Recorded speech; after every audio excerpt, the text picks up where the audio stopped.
Hello and welcome. My name is Tom. This is the Enthusiasm Project, Season 6, Episode 5, and today we've got a Q&A.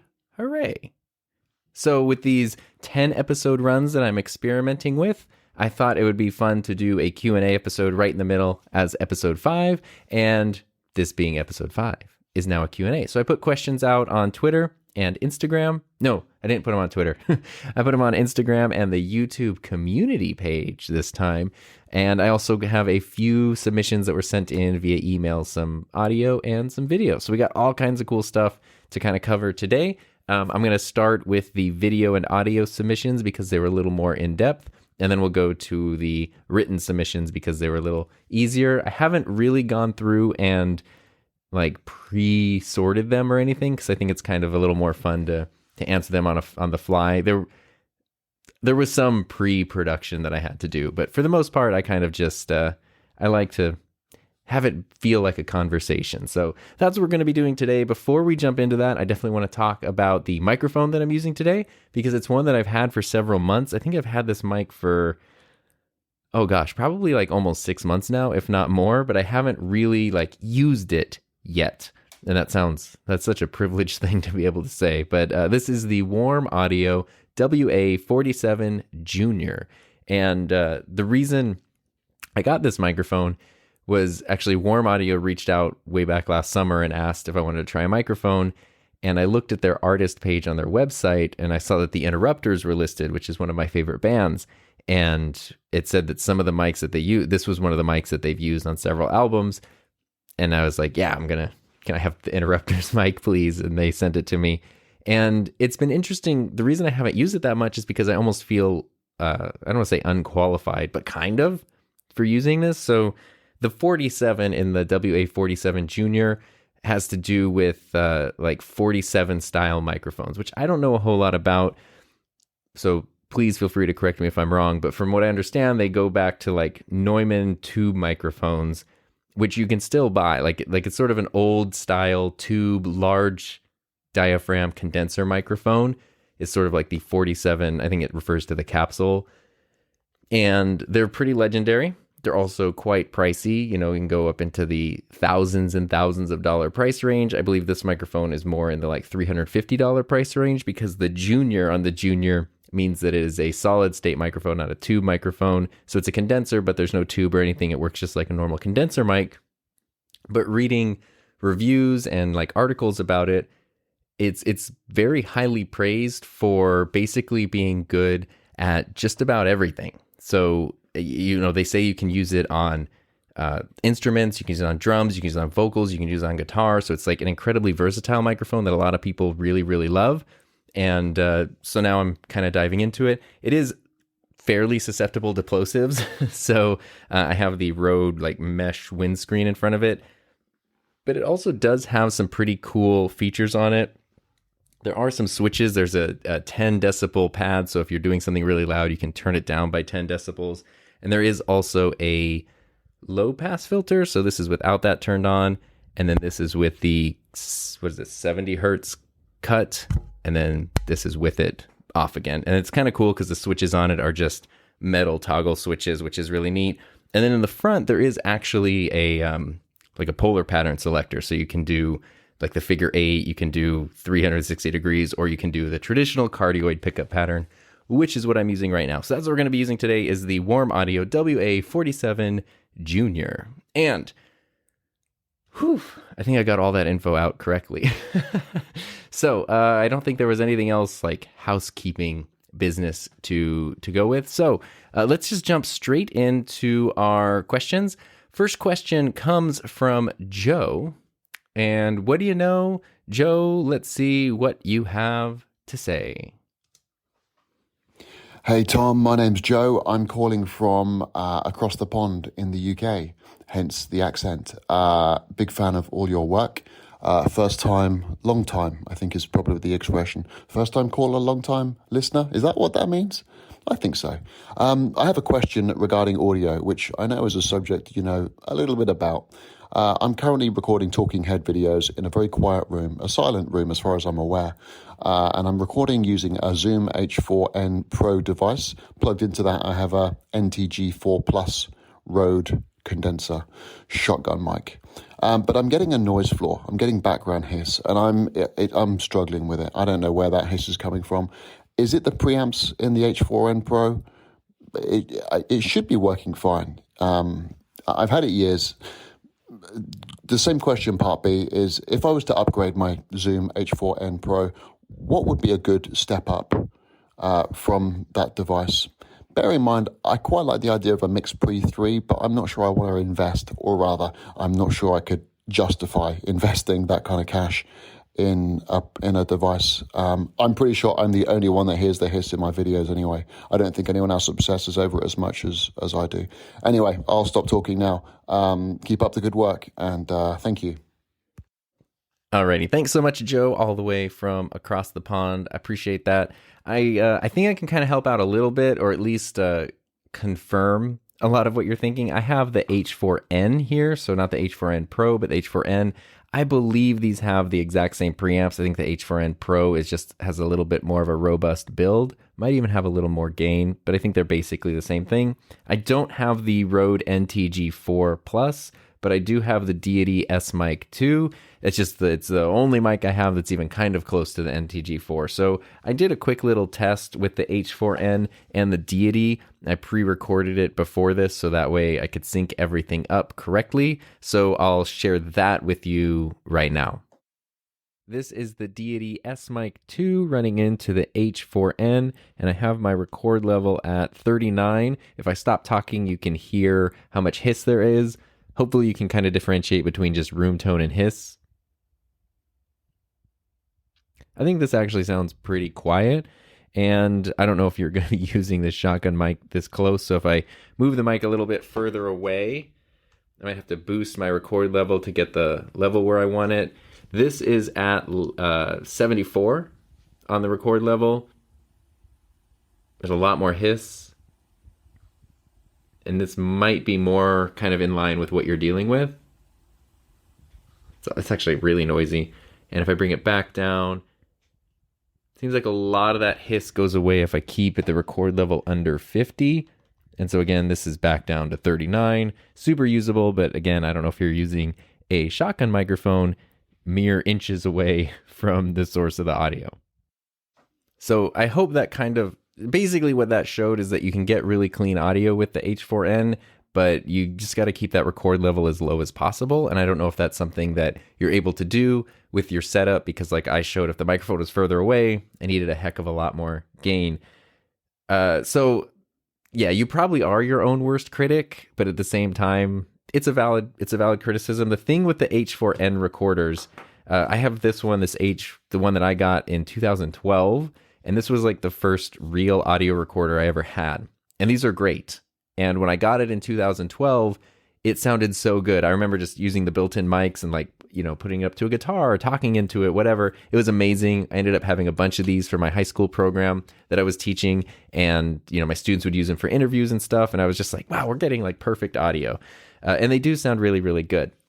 The thing about them though is kind of like the GorillaPod, where the GorillaPod was originally released for photographers to, mount their camera to a tree or a rail or whatever and take a photo or set up, a stable shot. It was then sort of commandeered by video creators, and vloggers and stuff. And it works well for that, but it's really not ideal for that. So it also fails in a lot of ways.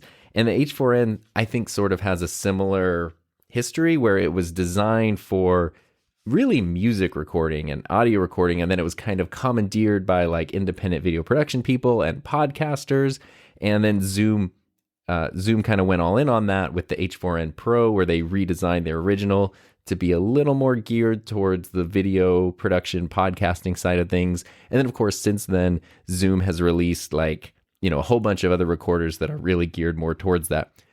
The reason I say that is because it doesn't have the best preamps, and you can kind of hear that as soon as I go up basically above anything over 50, it starts to get noisy and hissy, and there's not much you can do about that, unfortunately, other than just keeping the preamp low and maybe boosting your level in post, but that might also be a problem. So the reason I say that is if you do have your audio level really high or your record level really high, and my voice cracked, and you're able to lower it down like below 50, maybe even below 40, and still get the sound quality that you're looking for, you might be all set. If you can't do that, or no matter what you do in your situation, you're getting that hiss, then it probably is a good time to upgrade to a different recorder. You mentioned the Mix Pre 3. It's not one that I've used. I say like it's not within my budget, but I have like all this really nice gear, so it wouldn't be unreasonable to have or use a Mix Pre 3.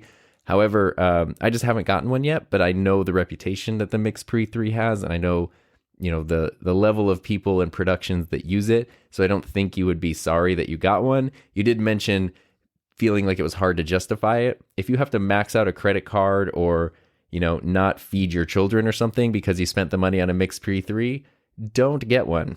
But if it's something that you really want, forgetting everything else, like justifying or how many people are watching your videos or listening or whatever, if it's something you want that you think is going to help your workflow and you have the budget for it, I would actually recommend investing in it, because your other option would be to find something else that's probably not going to satisfy you as much, because you already kind of know what you want. You kind of already know what you need for your workflow. And if you just get something else, even if it's a bit cheaper, you're probably not going to feel super satisfied. And then down the line in 6 months or a year, or maybe even sooner, you're going to feel like, well, now you're going to probably end up buying 2 or 3 cheaper things, which are going to end up equaling more than just the cost of the thing you actually want. So if you've identified the problem, I would recommend solving that problem by getting the equipment, the tool that you want, that you think is going to suit your workflow and that you want. Maybe that means saving up for a while. Maybe that means you don't need to justify it to yourself. You don't need to say like, well, my audience is only this big, or, I don't make any money off of the things that I make. Like, that's fine. Think of people who have hobbies like model railroads or something, and they will spend hundreds of dollars on a locomotive. They're not making a return on it. No one else might ever see it, but it brings them joy in the thing that they're doing. And you can think of this the same way, and it is going to help your overall production quality and probably make you a lot more satisfied with your work. And I say that learning from experience, because there have been so many times I bought what I thought was maybe a more practical choice instead of what I wanted. And ultimately, I always just end up going for what I should have gotten in the first place, and it just ends up being a more expensive lesson to learn. So I recommend not putting yourself through that. So thanks again, Joe, very much. I appreciate it. Appreciate the long time support. Very, very much so. And speaking of long time support, the next video clip that I have is from probably one of the earliest and longest timest supporters of this show. And that is he's been on here before, through Q&A episodes. He's even a guest on Jared Spink's Hive podcast, so you can go check that out. I have a question here from Gil. Hey, Tom. Me again. Quick question. How do you challenge yourself? And what are some things that you do outside of YouTube to consistently stay consistent? Because doing YouTube all day, every day would probably get exhausting. What do you do outside of YouTube to help you become consistent in YouTube, if that makes sense? I'm not as consistent with YouTube, but I am really consistent with my work outside of YouTube, which is client work, consultations for clients, photography, podcast production. But that does get overwhelming. So what I like to do sometimes when I do have the time is just go out and just go to coffee shops or bike with friends. Like, I do cycling sometimes, and I just go cycle for a couple miles. Haven't done that in a while, but just getting outside of the creator realm and then jumping right back into it, because I'm probably getting fresh with ideas. Lately, what I've been doing is just reading lots of manga and just jumping into that. And yeah, that's pretty much it for me. But I would just really like to know, what do you do outside of YouTube to help you become consistent? I know right now it's your full-time gig, but I know there is sometimes where it just gets draining and exhausting. So how do you stay sane on YouTube? All right. Peace. Sane on YouTube. Thank you for the question, Gil. I appreciate it. And before I answer the question, I do have a second submission from Gil that's going to be at the end of the episode because it's a little different than the Q&A. He did something kind of awesome related to a previous episode that I did. So stick around for that because it's amazing. Gil also has his own podcast, own YouTube channel. So I'll put links down there because he's just an awesome person. And I appreciate all the longtime support. But to answer this question, staying sane on YouTube, I don't. I just went insane. Which is probably partially true. But it is very important to try to like stay sane. And then you also use the word consistent a lot. How do you stay consistent with these things? And I think Heather and I were kind of having a similar discussion to this. I won't go into like all the details because we'll probably do like a couples table on it. But we were talking about how there's a tendency for a lot of people in the world of like YouTube and content creation to be very like motivational, just get started, just get going. And that is a very important message to get when someone is just sort of like wanting to dip their toes in. The idea of like, just get started. You can't get better till you get started, all that stuff. But sometimes you kind of actually need concrete, takeaway, applicable things more than just like, you can do it, like believe in yourself. And this sort of relates to that because something like consistency, for example, is, it's difficult. And I've talked many times on here about a couple years ago, I kind of worked to produce extra videos. So that way I could always have like a cushion of 2 to 4 videos that are pre-scheduled. So if something happens or just so that way I don't always feel like, oh my God, I have to finish a video now because otherwise I'm not going to have a video for this week. I don't have to worry about that. If I finish a video on Wednesday and I want to publish that one on Thursday, I can. But for the most part, it'll just go to the back of the queue and then get kind of bumped up. And that has really helped a lot in terms of consistency. And sometimes, as much as I love doing all this and as grateful as I am for the opportunities, there are just times where like, I'm tired and I don't want to, or I want to do something else, or, the idea of it's exhausting, right? And the idea of doing that sort of feels tiring. And I kind of, with a lot of help from Heather, have learned sort of the difference between understanding my limit for I'm feeling burnt out right now and I just need to take some time off versus I just need to push through this thing. And that's something that I maybe isn't discussed as often as I kind of think it should be, is that sort of pushing through thing. So if you know that you need to record an episode, make a video, do whatever thing in order for you to stay consistent, it's very easy to find those excuses. I don't even want to call them excuses because sometimes they're good reasons. I'm very tired. I need to take care of myself. I need to focus on something else. And I don't think there's anyone out there who's going to like bemoan you for doing that, for prioritizing your own mental well-being and stuff. But sometimes you really do just gotta like push through. And, Heather and I went to the gym this morning, so that's a good example. There's a lot of times we don't want to go to the gym because it's so much easier to stay home on the couch or just not go to the gym.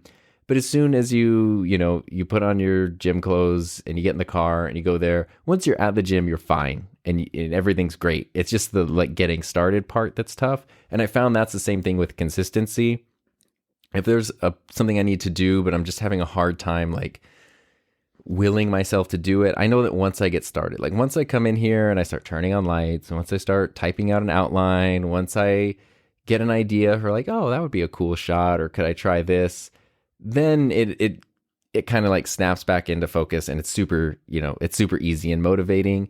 Doing new things during videos, even though, a lot of the videos have a similar structure and a similar style, I'm always trying like a different angle or a different technique or using a different piece of software to do something, like something that's going to challenge me or level things up in some way, even a little bit just with every video is really motivating. And that helps to be consistent.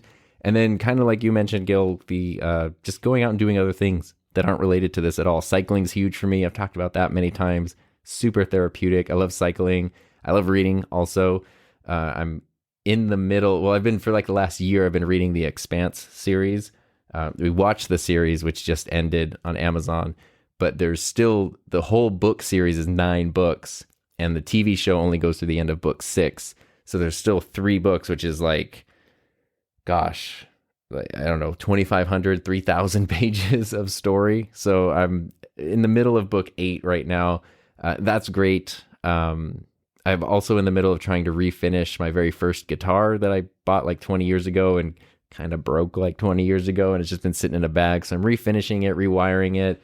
I have, my instruments, my drums and stuff. If I come in here and play the drums for an hour, that's great. And nobody needs to see that, or, I don't have to make content from it necessarily, but it helps put me in a better headspace and a better mindset. It's sort of weird going back to music. Sometimes you think like, okay, if I practice the guitar every day, I'm going to get better and better and better. But weirdly enough, if you practice a bit and then you take some time off and then you come back, you'll find that you're like even better. It's like, it's weird. It's like those skills and that muscle memory kind of sinks in and seeps down. And I don't know what that is. It's happened with the drums a lot, especially when I was just starting out. It'd be really hard to do like independent motions with your limbs and things. And I would take a day or two off and go back, and something that I was super struggling with before comes really easily. But if I didn't take that break and I just tried to power through, I would keep struggling with it the whole time. So I don't know what that is, but it's definitely something that's true. And then also, once you've been consistent for a while, just the fear of breaking your consistency is a motivator. Like going back to the gym, there's a lot of times when Heather and I are there, we'll do 10 sets of 10 for like whatever we're doing. Like today we did deadlifts and box jumps, like 10 sets of 10 each. And once you get to the end and you do like 100, sometimes like for fun, I'll do like 101. Just because I already did 100 and I only need to do one more to do 101. But if we stop and the next time I want to be able to say like, I did 101 whatevers, I have to start all the way back from the beginning again. So it's kind of the same thing. Like if you've been consistent for a while and you're like, wow, I haven't missed an upload in 6 months or whatever, being able to then just keep going, because if you stop and you miss it, then you got to start back from zero, I guess, if that makes sense. So all those things kind of come together to motivate me in different ways to stay consistent. And, just knowing that it's something that you prioritize and you want to stick with. That's pretty much, that's not my secret. It's just what I do. It works for me. You got to find what works for you. So thanks so much, Gil. And again, I have another submission from Gil that I'm going to show at the end of this episode. But now we can jump into some written submissions here. When I was teaching, there was always a thing where it's like, if you give a test or you give an assessment to your students and 1 or 2 students fail, it probably means, something's up with them. They didn't study or they needed more help or whatever. But if you give an assessment or an assignment and the whole class misunderstands the directions, it's probably on you. And I did that with the Q&A thing here, because I always post a picture when I do a Q&A call, and it's usually just like a picture of my studio or like my broadcaster or something. And this time I posted a picture of the Deity V07U, which is a USB like podcasting microphone from Deity. I guess I should say, if you're listening to this, the video submissions and like the picture I have up on screen, I am doing a video version of today's, which you can access on Patreon and through YouTube channel memberships. Both support systems have the same perks. It's just kind of, if you prefer YouTube or you prefer Patreon, it's your choice. But anyway, I have a picture of the microphone up now. It's Deity's first like USB streaming mic. I'm working on a video for that, but I had a cool photo that I was going to use for the thumbnail. So I posted that photo thinking like, hey, a microphone, podcast questions. But then people thought that they had to ask questions about the microphone. So I ended up having to repost my questions with a very different picture and explain like, you don't have to, the microphone was just to say like, it's like the equivalent of the microphone emoji. Like, we're talking about a podcast. So anyway, I do have several questions about that microphone. We'll start there. Actually, let's start with the YouTube. Let's start with the YouTube comments here. There were some fun discussions and nice things that we went through there. People are excited to hear about the microphone, which is cool. Somebody did ask, KCC_Portuguese said, "Good afternoon, Tom. I think this white office chair you use is beautiful. Could you tell me where I could buy it?" I've gotten that question 3 times this week outside of the Q&A. This is just a cheap office chair from IKEA, but I do really like it. I bought it to use in my classroom originally. It was like $60, maybe $70 a couple years ago. And I put it together and the white looked really good. And I realized it looks kind of nice in here and pops on camera in a fun way. So I I never took it to school. I just kept it here.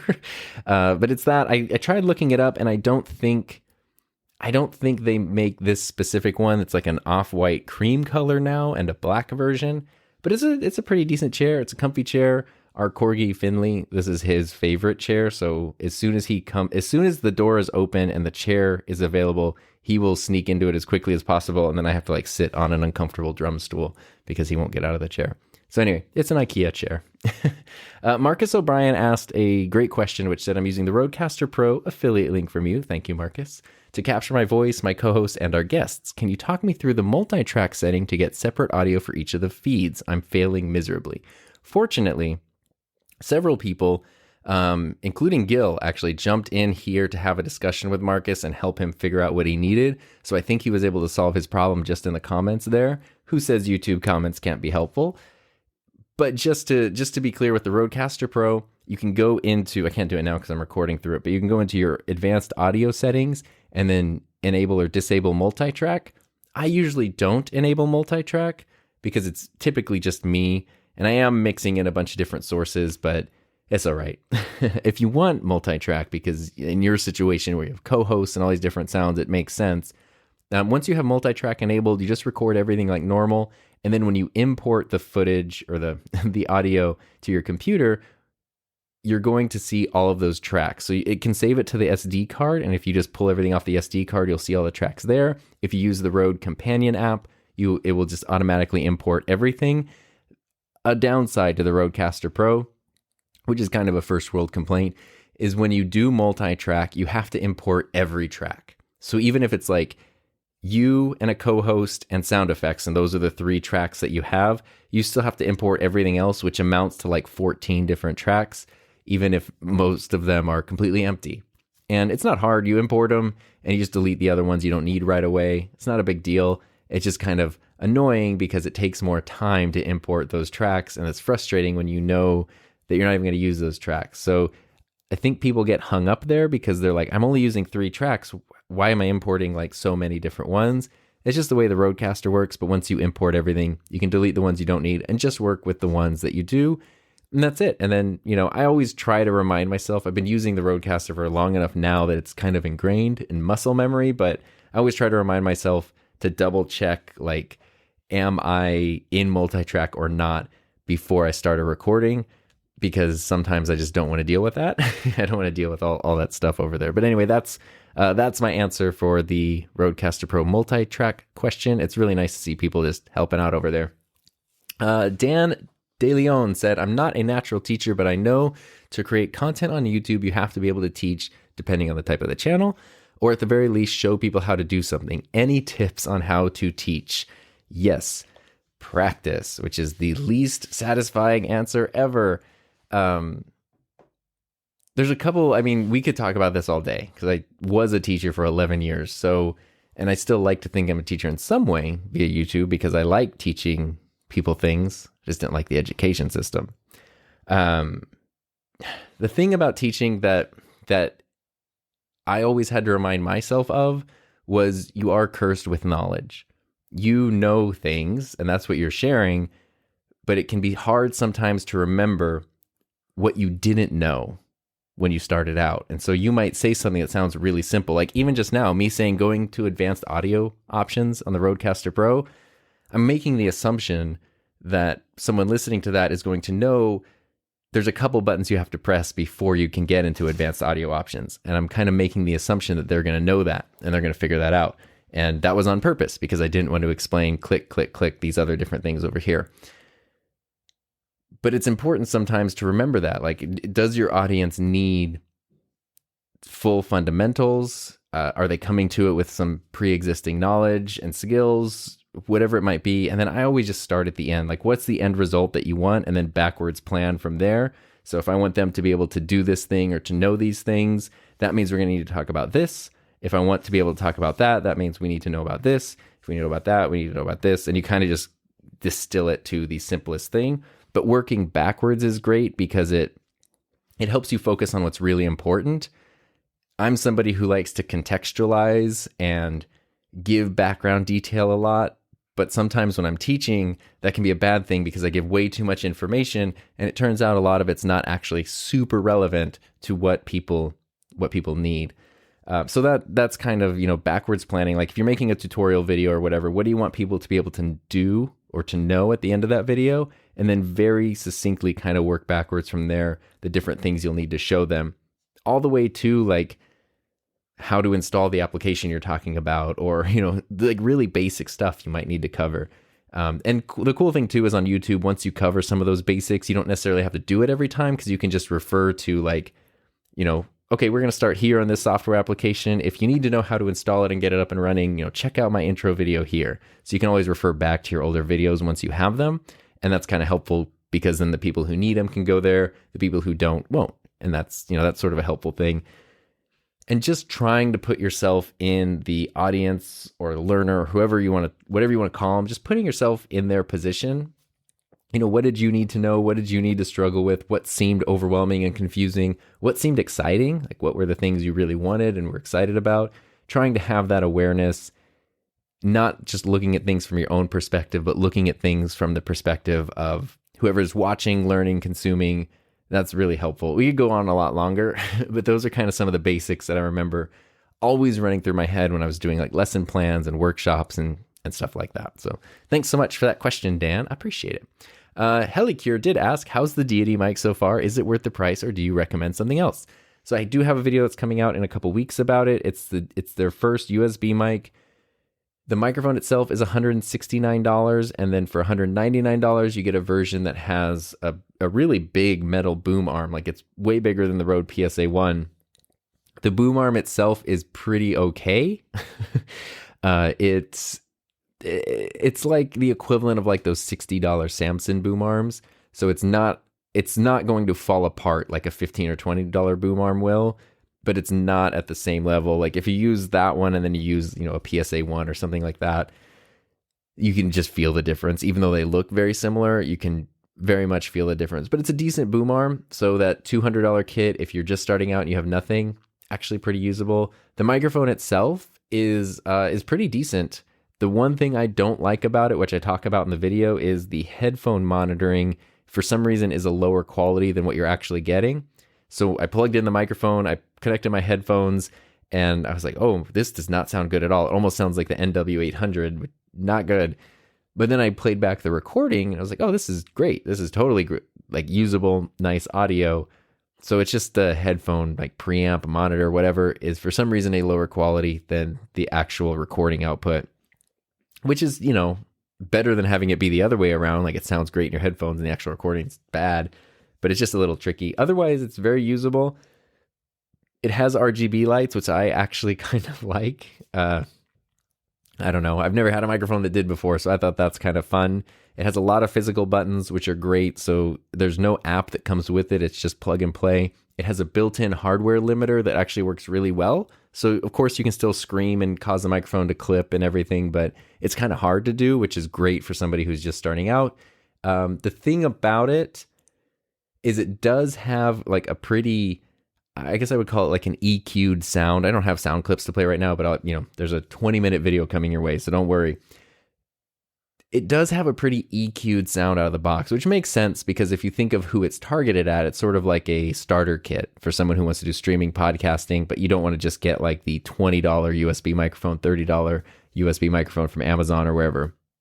It's kind of targeted towards that person, but maybe somebody who doesn't want to then spend a ton of time in their software afterwards trying to, EQ everything and level it out. So it has a pretty like EQ'd sound straight out of it. I don't know how to describe it, but you'll hear it in the video. The only, I think it sounds good. The downside to that is if you're somebody who does want to go in and start adding a bunch of your own, kind of make it work for you and your own setup, it might be like a little tougher to work with because it doesn't have like that flat, completely neutral starting playground when it comes to EQ and stuff. So I don't think that's a pro or a con. It's just sort of a characteristic of it that you should probably be aware of when you get the microphone.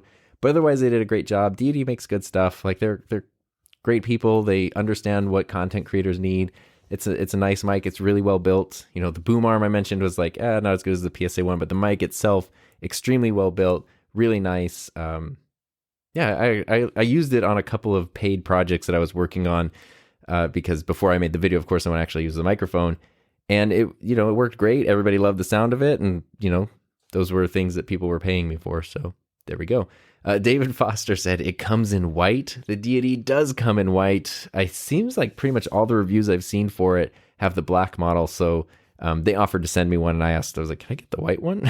Just because it's nice. And the white boom arm matches, which is cool. And the boom arm does have, I don't have it here, but on the clamp that mounts on the table is really good. It's just as high quality as the Rode ones, but it has like the bottom part sticks out further, so it has a built-in headphone hanger, which is actually pretty cool. So we'll do a whole video on that in a couple weeks. So next up, let's jump over to Instagram and look at some of these questions. Normally, I kind of have them set where I can pop them up on screen and everything, and I don't have that now. Let's see here. I'm trying to make sure I get all this stuff here. All right, so this is this is from the first round of questions that I got, which there's not many of them because everybody thought they had to talk about that microphone. But anyway, this is from Jonathan_Lever12. What is your favorite lens? Oh, Lensy. I don't know which one to focus on. My most used one is this lens I'm using right now, which is the Sony 24mm f1.4, but I also do have my Sony a7 IV with the Sigma 24mm f1.4 over here. This is the Canon one, and I've adapted it to the Sony. And then the a7 IV is just running off of USB as a streaming camera, which is super cool. And here's the Sony version. I have a video that compares the two. Image quality wise, they're very close, but feature wise, the Sony wins out because it's got manual aperture. It's got a way better autofocusing system. Even with my headphones on, hopefully you can't pick it up too much on the mic, but I can hear the Sigma focusing. It's a real loud, clicky sound. The Sony is dead silent.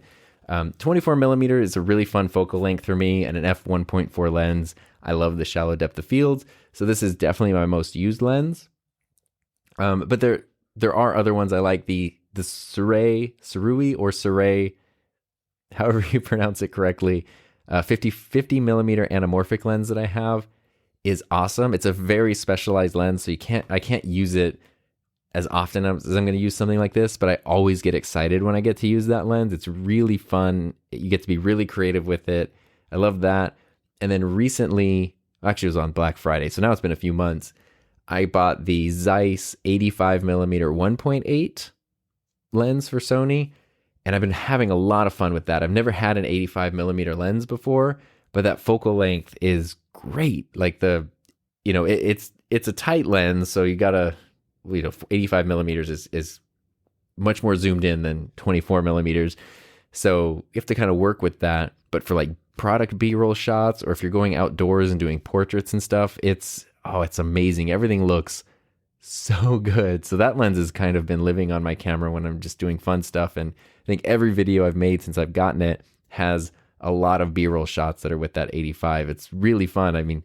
Having used interchangeable lens cameras since 2007, but not getting an 85 millimeter lens until 2021, it's really fun. It's like it's unlocked a whole bunch of new stuff that I was just missing out on the whole time. So those are like my favorite lenses. I do have the Sony 50 millimeter 1.8, but it's not my favorite. It's a good, decent, cheap-ish 50 millimeter, but it's not super sharp. I would like a higher quality 50 millimeter. Canon's RF 50 millimeter 1.8 is so much better, even though it's basically the same lens on a different system. It's so sharp. I love that lens a lot. The Sony one, I'm kind of disappointed in, I won't lie. Let's see. Next question is from iRaf Carpio. Says, question, I want to buy the Shure 55SH, but I notice it isn't a USB mic. What do I need to make it work? Yes, so the 55SH, it's back here. And then I also have the Super 55 right here on the wall. I actually prefer the Super 55 over the 55SH. I think it has a clearer, brighter sound.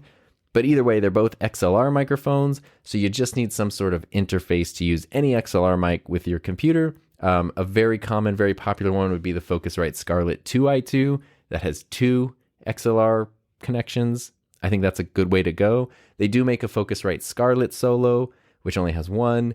Elgato just came out with an XLR interface, and Rode also has a single channel XLR interface. They're all about $100, $150. But the cool thing is, once you buy that, you can use it with any XLR microphone. So, it might be a bummer to have to spend that money up front, but then you have an XLR interface that you can use for a long time to come. And then you can use those super, super fun Unidyne mics as much as you want. Here we go. Here's from Sasky_blessed. Is it better than the pod mic in terms of refusing background noise? We're talking about the Deity microphone. I think so. The Deity mic, one thing you'll see in the video is it is very directional.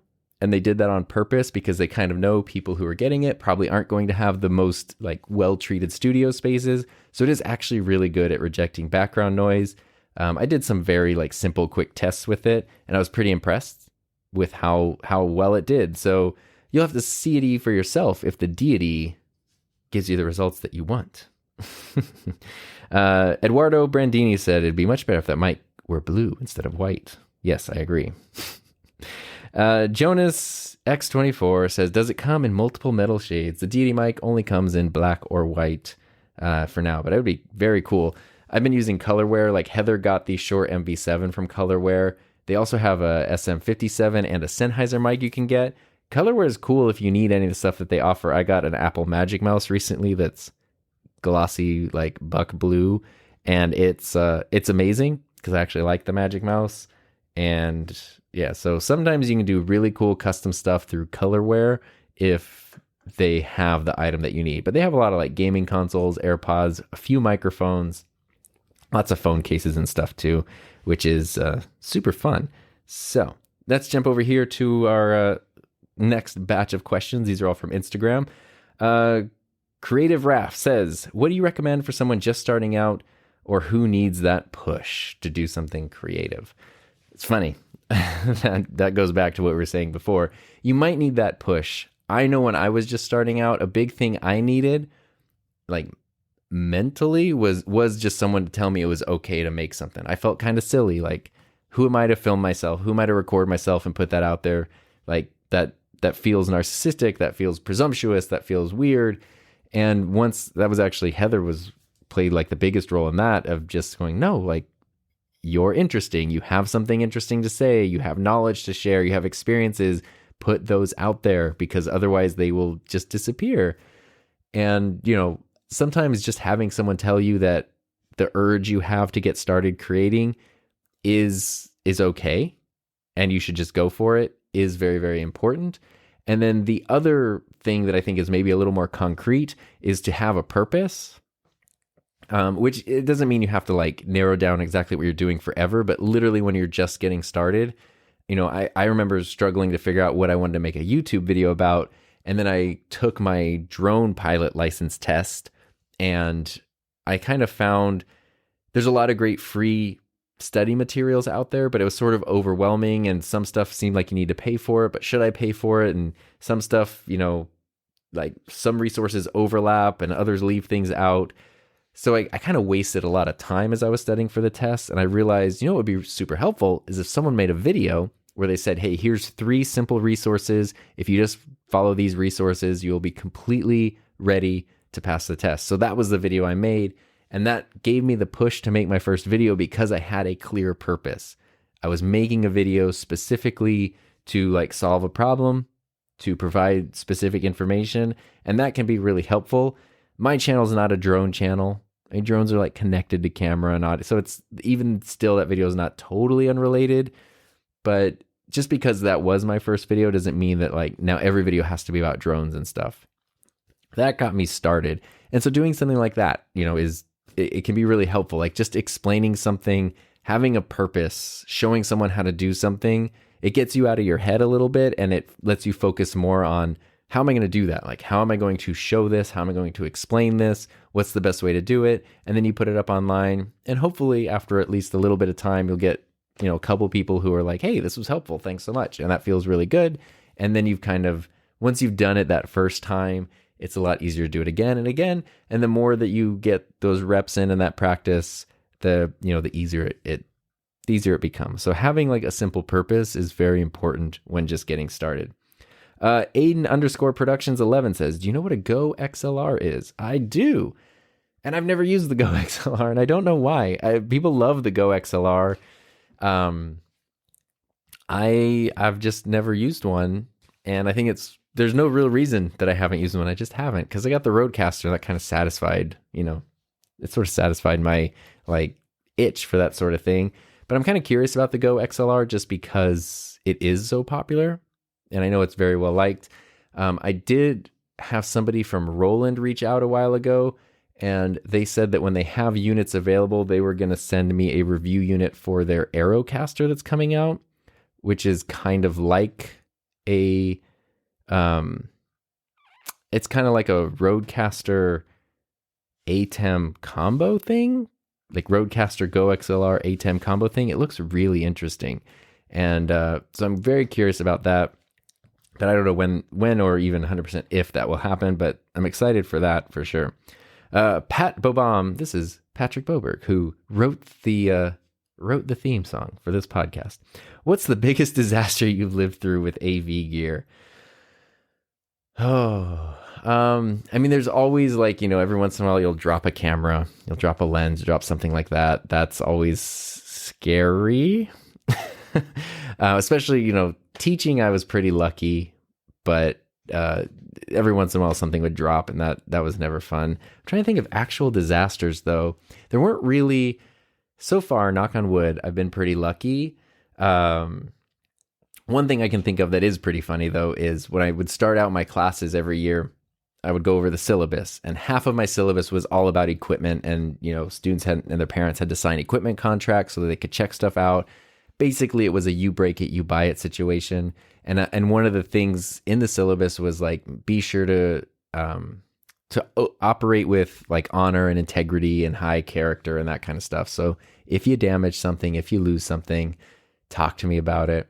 And I had one student who I'd had for several years, and she was great. She's super duper talented. And basically what happened was one weekend she had checked out a camera and a Canon 70 to 200 2.8 image stabilized lens. So it was like a $2,000 lens, a very nice lens. She checked it out, which is very normal. I was doing stuff, and basically what had happened was I guess she had the lens sitting on their dining room table, and her dad had bumped the table and knocked the lens off, and the front of the lens shattered, of this $2,000 lens. This was a student I'd had for several years, and literally she wasn't in class on Monday, which I didn't think anything of because students are absent. Okay. And then she came in on Tuesday morning and she was like, Mr. Buck, I need to talk to you. I said, okay, what's up? She's like, something happened. And she showed me the lens, and she was shaking and terrified. She even said later, she's like, I was going to try, not seriously, but she was like, I was going to leave the country. I didn't want to come deal with this. And I was like, well, I'm very glad you did come to talk to me because, and then I twisted off the clear UV filter that was on the front of the lens, which cost $15, threw that in the trash. The lens itself was totally fine. I was like, you just broke the protective filter, which is why it was on there. So you don't owe $2,000, you owe $15. And she was elated and relieved. So that's a funny story, I guess. The other thing, which isn't disasters, but potential disasters, is back in the day, and I say back in the day, I'm literally talking about 2013 or 2014, a lot of the lights I was using in my classroom studios were incandescent or halogen light. They were not LED lights because those weren't as prevalent and good as they are now. So we're using old school lights, which were so dangerous because they take so much power, they get so hot, they're so delicate. If you touch the bulb at all, you pretty much ruined it because the oils from your hand will get on the bulb, and then when the bulb heats up and it will just pop, and they're expensive. There were so many. Every time we were using those lights, I was always just paranoid with watching someone plug something in or unplug something, making sure that nobody touched the lights, making sure that everything was sandbagged and weighted down properly, which you should do with any light. But in addition to something falling and potentially hurting someone, these lights were also so much bigger and heavier than most LED lights are. And they're so hot. They're hundreds of degrees in temperature. So they could really, really cause damage. Plus, working in a school environment, you really have to watch out for people because no matter how many safety spiels you go over, it's always, someone could put the light up too high where it's really close to like a ceiling tile, or it's near a piece of fabric or a green screen or something, and that heat could cause a fire or something like that. So I was just living in paranoia. And then as soon as like LED lights became really practical and usable, I remember, I think I did like basically the whole equipment budget one year. I was like, we're just redoing lighting, and we're doing all LED stuff because it's also not going to raise the temperature in the room like 1,000,000 degrees. It's going to be so much safer, so much more energy efficient, and I'm going to be able to sleep at night a lot more easily because I don't have to worry about all this crazy stuff happening. But I've been fairly lucky with equipment so far. I say that now, again, knocking on wood. Moha.alawa. Let me alawa to answer your question. Do you have an episode on your YouTube channel about how to start podcasting? I actually do. There is if you go to my channel and you search up things no one told me about podcasting, that kind of covers it.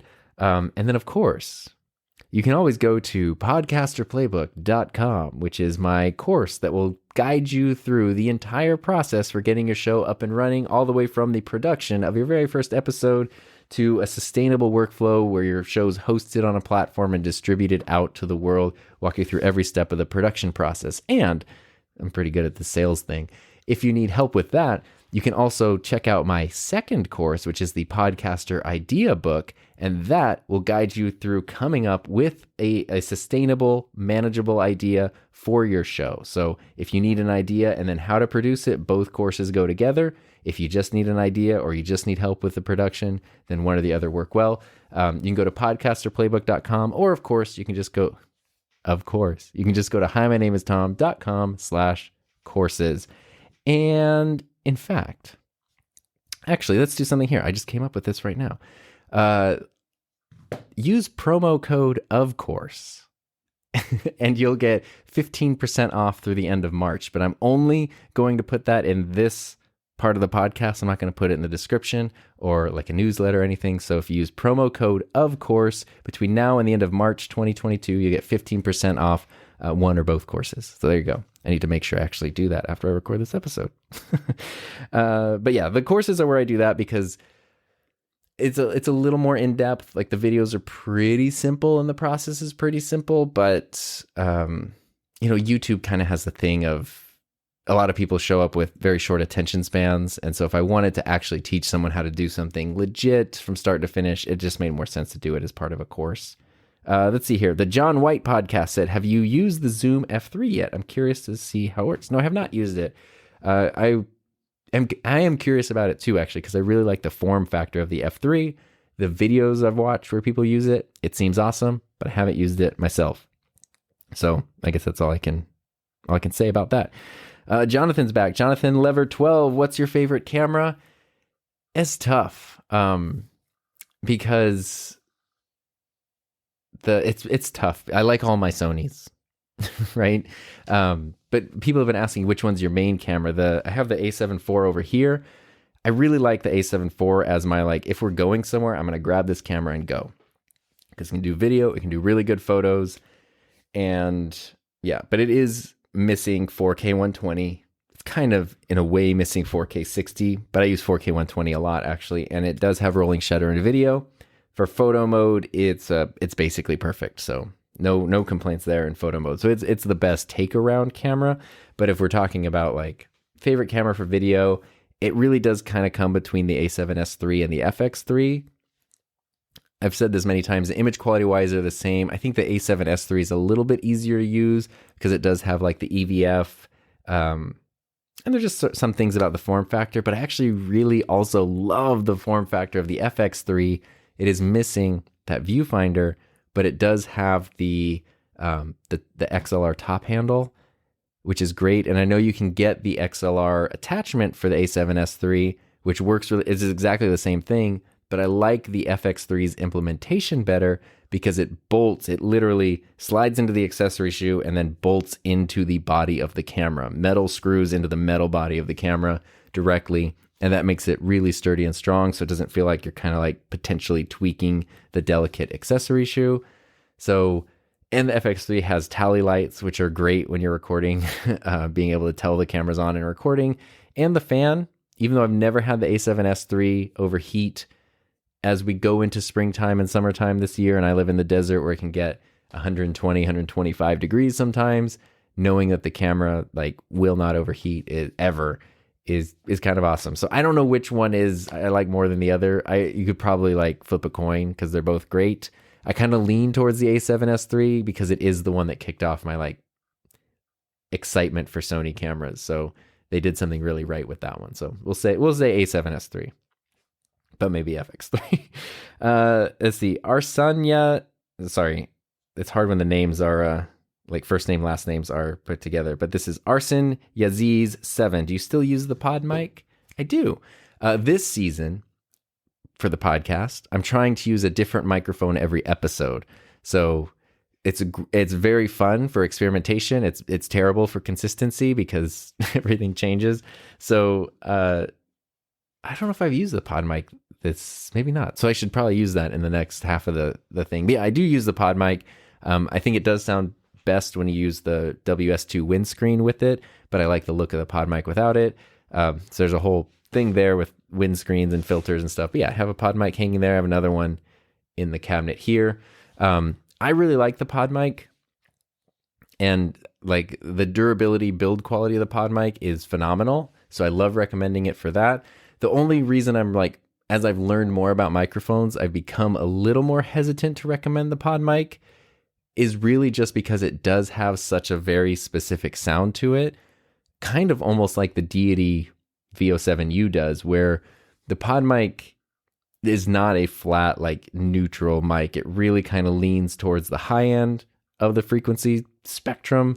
And again, not a good thing or a bad thing, just a thing, but it means it doesn't necessarily work on every voice. Like if you take an SM7B, pretty much everyone's going to sound pretty good on it. Some people better than others. You can EQ it pretty easily, but it's a very, like pretty much everyone's going to sound good on that, or an RE20 or something like that. But the pod mic, it does lean so much towards the highs that depending on your voice, it can sometimes just, some people get it and they use it and they sound amazing. Other people get it and it sounds kind of unpleasant. And so I recommend the pod mic just with that warning, like listen to reviews of it, listen to people who use it and see what you think and how it's going to work with you and make your judgment there. Otherwise, maybe something like the Shure MV7 and MV7X have kind of become my like go-to recommendations because they are just easier. They're mics that sound better on a wider range of voices. The MV7 has USB and XLR functionality. The MV7X only has XLR functionality, both of which are much more expensive than the pod mic. So again, if you're looking at that $100 range, there is the Samson Q2U, but as you'll see in my Deity video, because I did a whole bunch of mic comparisons in it, mine broke, which I've not heard of anyone else having this problem, but I've had a Q2U for like 6 months. I've only ever used it for a couple comparisons. It pretty much just lives in my cabinet back here. I pull it out for a couple quick comparisons, so it's got very little use time on it, but the USB port broke. It just failed as I was recording. And I tried all these different cables, all this different stuff, and I narrowed it down to the USB port on the microphone broke, which I've never heard of anyone having that problem. And the microphone sounded pretty good otherwise, and it's so affordable. But because it did break for me with very little use and very good care, it's not something I would really recommend, because when I think if you're planning to use an XLR mic, you could spend $20 or $30 more, get a pod mic, which will last the rest of your life. I guess if you're in that $100 range though, like there is the SM58, SM57 route too. I'm getting distracted now. But anyway, so yeah, to answer your question, I do still use the pod mic. Peter Zyberg says, does my English pronunciations and grammatic need to be flawless if I start a YouTube channel? Absolutely, positively not. Speaking of Peter, one of my good friends, Peter Lindgren from Sweden, his native language is Swedish, not English. He spoke English before starting a YouTube channel, and because he's now made hundreds of videos over years, his English has gotten really good.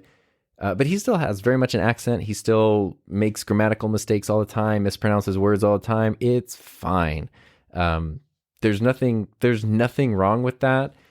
Heather and I have talked about this a lot, and I even used to talk about this kind of thing with my students a lot of teaching talk in this one, but the community that I live in is predominantly Hispanic. So most of my students spoke Spanish, probably as their primary language, but definitely as a secondary language, most as their native language, and then learned English.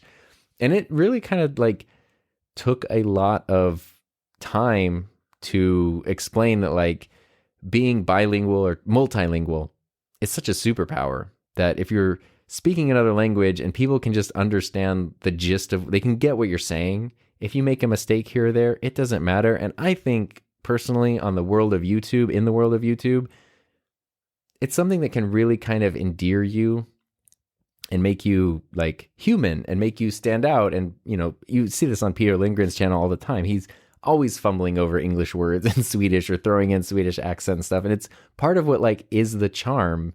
He can be teaching you something that's really kind of high level or talking about something that's really complex, but then he fumbles over a word, and it makes the subject matter less intimidating. So no, as long as the meaning gets through, I think you're totally fine. Some people, I mean, if somebody says like, I don't like your accent, that's why I'm not watching your channel, you don't want that person watching your channel anyway, honestly.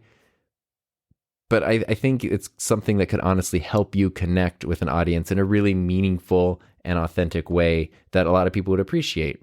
And, you know, you could have 5 people making a video about the same thing, but each of those 5 people is going to have a different way to explain it. And even though it's the exact same topic, you know, certain people will gravitate towards one or the other of that group because of so many different like factors that play into it. So the best you can do is just be yourself, be as true to yourself as possible, have fun with what you're making, and then the right people will find you along the way. Definitely nothing to worry about in terms of accents or pronunciations or anything like that. All right, we got a few other questions here. Three last questions. Tom.J33. Are you going to do any more live streams with your school? I love the live stream newsroom video. I'm not, because you probably don't know that, but I left my teaching job last March, so almost exactly a year. I left there. They're still doing all the streaming and stuff, so I'm not involved with it anymore, but it's still going strong. Kids are doing great. The new teacher's amazing. It's good. The one thing, though, that I wish I had when I was there was I wish I had the YOLO box. I don't know if it was out yet or I didn't know about it, but I think I would have loved to do more streaming, but every time I wanted to stream like a game or an event, it would take a couple hours to set everything up, plus the time of the event, which if it's like a football game or something can be 3 to 4 hours, plus then the teardown afterwards. So it's like, okay, I'm going to go to work for, 8 or 9 hours, and then I'm going to have another like 7 or 8 hours afterwards of just it's exhausting. And so we ended up not doing as much because it was just like hauling all the equipment, setting it. It was a nightmare. Having something like the YOLO box would have been like the YOLO box with the Hollyland wireless systems. Oh, forget it. Like you just have someone at a table with the YOLO box, some receivers for wireless units, have a few people running around with wireless cameras. We're not running cable through crowds of people and having to stake them down into the grass or tape them to the floor. Oh my gosh. It would have been so much better. And then hauling rolls of, hundreds of feet of cable around.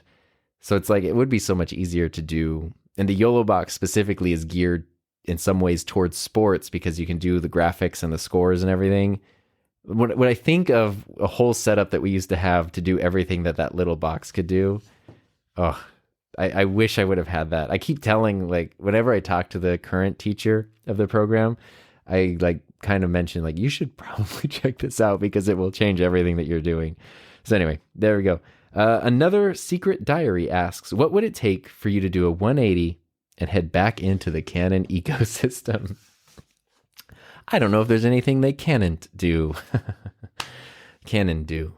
Anyway, yeah, so I should be clear because I made my Canon video. We've talked about it on here a bunch. And I think I did an okay job of letting people know all cameras are great.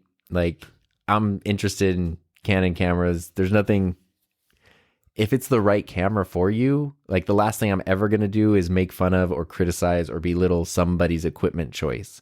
My criticisms are more towards Canon, the company, and their approach towards their video-centric users, which I just don't feel like they value enough And you can kind of see that in some of the choices they make and the way that they put out their products. But that's also kind of like why I'm not a huge fan of Anchor for podcasts anymore, is because Anchor's a great free tool, but they're owned by Spotify. I'm not a huge fan of Spotify's approach to like trying to dominate the podcasting space, which has been open and independent since its inception. Like, I just don't like that. But it doesn't mean there's anything wrong with using Anchor, you know? So it's just about what you use.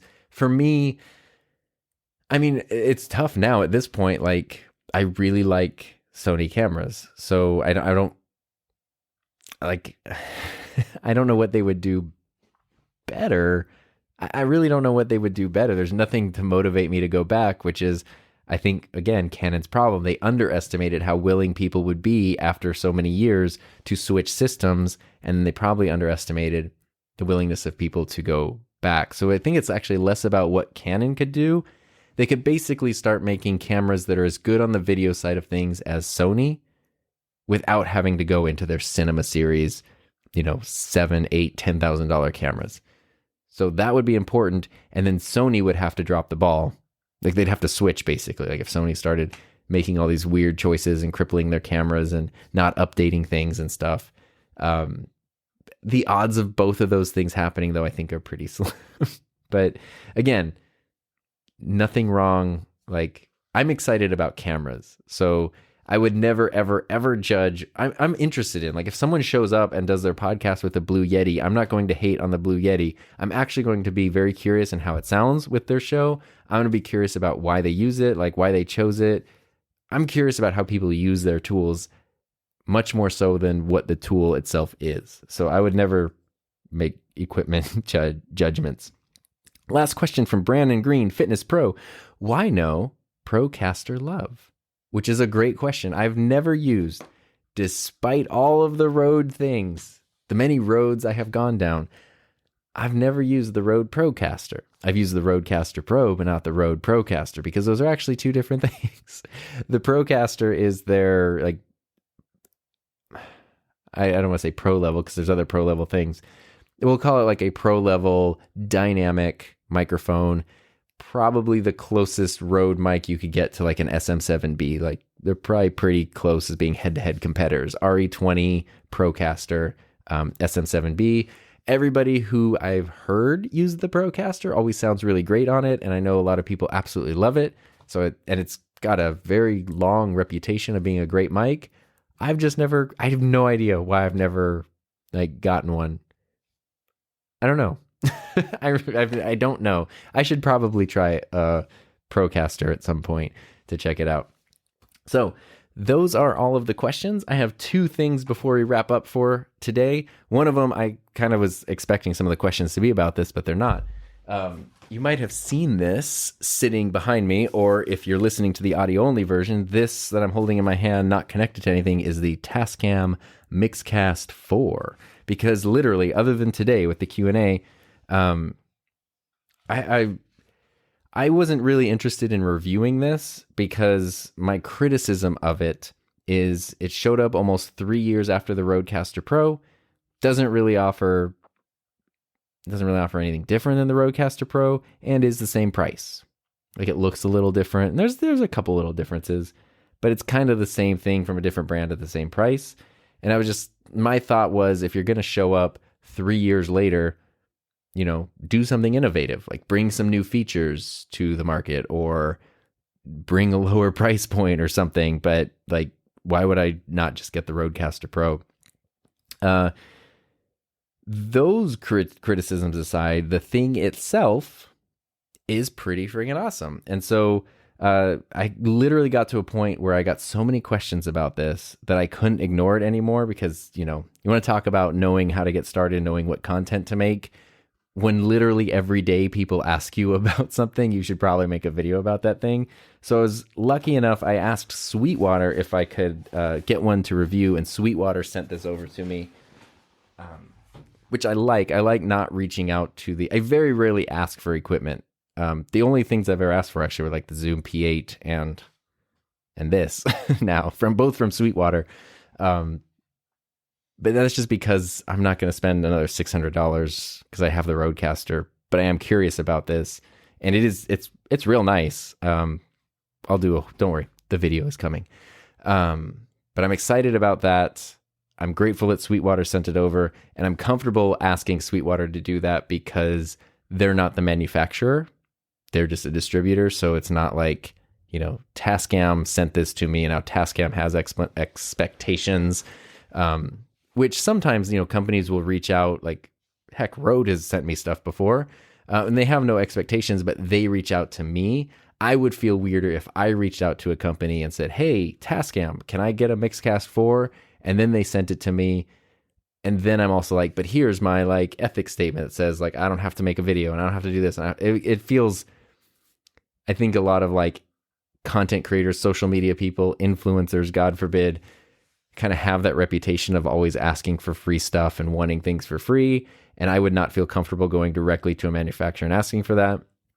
But Sweetwater is great. They're super supportive. And since they're not the manufacturer, I was a little more comfortable explaining hey, this is what I want to do. Can you help me by sending a unit? And they were super cool with that. So I have that. I'm excited to use it a bit more. It's great. I still like the Rodecaster more, but I'm also super biased. I will do my best to put that bias aside for the video. Now, last thing, I mentioned there was something very special at the end of this. So if you've stuck around this long, I appreciate you very much. This is another video from Gil, and this one is actually a response to my Canon versus Sony video that I did a couple weeks ago. Gil just sent this to me right after I finished recording last week's episode, so I missed being able to put this in. So anyway, I knew I was doing a video episode this week. He sent me the video. I thought it'd be a good thing to share. It's great. It's another perspective on why somebody switched camera systems, but unlike me going from Canon to Sony, Gil went from Nikon to Sony. So he kind of explains this here in this 4-minute clip, and it's great. So I wanted to be sure to share that with you in its entirety. So let's hear about why Gil chose Sony over Nikon. How's it going, Tom? So your most recent podcast and YouTube videos were about you making the switch from Canon to Sony. And I wanted to make this video response about my switch from Nikon, the camera that I'm shooting on now, to a Sony A7C. Well, the Sony ecosystem. So I've been shooting Nikon forever, photos, videos, and the autofocus was just pretty much the worst thing about it. I love Sony's colors. I love Sony's just not the ergonomics, but I just love what Sony's got going on. I always did, but I just was so comfortable with what I had with my Nikon. Setting up this scene, I'm shooting on my Nikon D750, is something that I would have done maybe last year, and it would have been no problem because I'm kind of used to it. Sit down, manual focus, make sure I'm in the set, make sure I'm in the right spot. Then I'll turn on the autofocus. And then I'll have this card here. So if it loses focus, I'll put the card right here so it can jump right. Oh, now we're out of focus. There we go. This is something that I just dealt with. And just want to make a few quick differences from dealing with a Sony A7C and my Nikon D750 and why I really love the Sony ecosystem and some things that I really don't like about it. So the Nikon D750 to me is a full frame camera in the whole sense. It's big, it's clunky, it's just a thick, just nice, really nice. And it has the manual, the aperture and the shutter speed dials as just a bunch of buttons. One thing that I don't really like about the Nikon, just overall the DSLR systems, I'm not sure about the Z mirrorless series of cameras, is that the Sony camera, you can customize a lot of the buttons. The Nikons, you can't really do that. And setting up here, I'm so used to just, with my A7C, I have the speed dial. That's for something I could program that, change that, do this, have the shutter button as a record. Setting up a scene is so easy because I don't really have to go to the menus as much. I just have the buttons programmed on my Sony A7C. I did that too with my Sony A7S II when I got that. That was actually my first introduction into the Sony ecosystem was the Sony a7S II a couple of years ago. Didn't really like the camera as much because I didn't know how to use it. So it just kind of like collected dust, and I would only bring it out when I had video seminars for clients or just paid gigs. But I would rarely use it for my own personal project. I would just use my Nikon because I'm so used to it. Even though the autofocus suck, I just am used to it. And that's the thing. It took a while for me to get used to my A7C. When I got comfortable with it, I decided to purchase another one. And now I have two Sony A7Cs, and they're primarily used for client work, also my own personal projects, YouTube, podcasting. And I love the Sony ecosystem simply because it just works for me. The buttons are easily programmable. Video quality is just great, and the autofocus. Oh my God, I can't tell you how much the autofocus has changed the game for me. I don't want to take too much of the podcast time. This is a long video response, but all in all, I just wanted to say, you're not the only one that is, obviously you're not. I mean, the world is so huge. Saw that? Look at that autofocus jump. It's so annoying. My Sony a7C would never do that. So all in all, I am so happy that I made the jump from Nikon to Sony. Hopefully I can get an FX3. That's actually what I really, really, really want at this moment. But my whole philosophy is I can't get one camera of the same type. I have to get two of them. So if I get one FX3, I got to get either a Sony a7S III or just two FX3s. But they're probably not even available right now. But all in all, thanks so much. Have a great one. Peace. Thanks again, Gil, for the message and for sharing your experience. You summed it up there. I like what you said at the end. I've talked about this before. Having two of the same camera is a game changer. If you're somebody who does this stuff a lot, it actually makes a lot of sense. Sensor sense. Even though it seems like when you're just starting out, or when you're someone who's wanting to buy your first good camera and you're like, I'm trying to get one camera, and people over here are talking about buying 2 or 3 cameras. It's a leap, but once you make that leap or it makes sense for you, it's awesome. Regardless of the camera model, just having two of the same is great. Obviously, the A7S III and the FX3 are different, but they're similar enough. Yeah, I feel like you would love the FX3, and 1 or 2 of those mixed with the A7C, it'd be a pretty good combo. But anyway, I appreciate you sharing that experience and stuff that you're talking about. There's some things that are sort of concrete that you can objectively point out, like the autofocus on your Nikon is not as good as the Sony's, period. The autofocus on my EOS R is not as good as these Sonys. The autofocus on Canons like R5, R6 versus these, that's a lot more comparable. I think these kind of edge it out a little bit, at least in terms of how natural the autofocus looks, but they're pretty much on the level with each other. There's other things that are less objective, like colors and ergonomics it's super personal, which is why I like the option to rent cameras, because you can rent a camera and you can see what it feels like in your hands, and you can try all the different brands, all the different models, and see what really works for you. Because just because I like something, or because Gil likes something, or whoever, it doesn't mean that it's going to actually be the thing that works for you. And I've seen videos where people will say like, I got the Sony camera because it was the best on paper technical specs, but it didn't make me feel creatively inspired to use it. And so they got rid of it and got like a Black Magic or something. Me, on the other hand, the Sony like opened up so much creativity. So much depends on you, the individual. The last, since I've talked a lot about teaching anecdotes today, the last one I'll share is one of my favorite things that I miss about teaching was you just get to run social experiments day in and day out. You just have this group and you get to experiment on them, which is fun. It sounds bad, but I don't mean that in a bad way. And one way I would do that is with cameras. So most of my programs were set up with Canon cameras, but we did have some Sonys, because I knew that especially if you think a couple of years ago, if we're talking 4K, if we're talking that kind of low light performance, Sony had a definite edge over Canon. And it just seemed silly to only do one system and completely ignore the other, and never knowing like down the line if Canon would make like it just made sense to kind of have at least a toe or a hand in another system over here. Didn't have nearly as many Sony things. We had the a7S II and the a7 III, and I remember checking them out and using them, especially the a7S II because it was a popular camera.